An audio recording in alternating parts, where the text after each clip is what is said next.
If you are one of the many, most of our CBC Morning Live team working from home, as perhaps you are today, working there at the kitchen table or wherever you're set up, imagine this.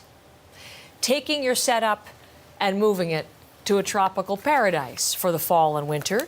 That's exactly what the island of Barbados is offering, something called a Barbados Welcome Stamp.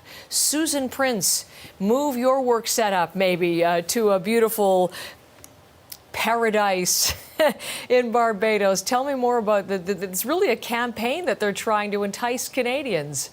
Yeah, and not just Canadians, but Canadians with our cold winters and short nights. It's particularly appealing.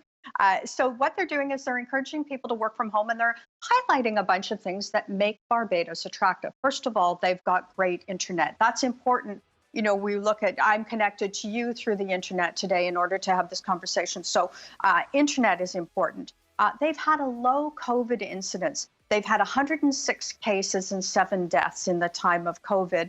And now, to put that in a little context, the population of Barbados is just under 300,000. So that puts it at about half the size of the city of Winnipeg. That said, they've been able to keep COVID-19 under control. The other area that's appealing for people who are considering Barbados is their schools are open.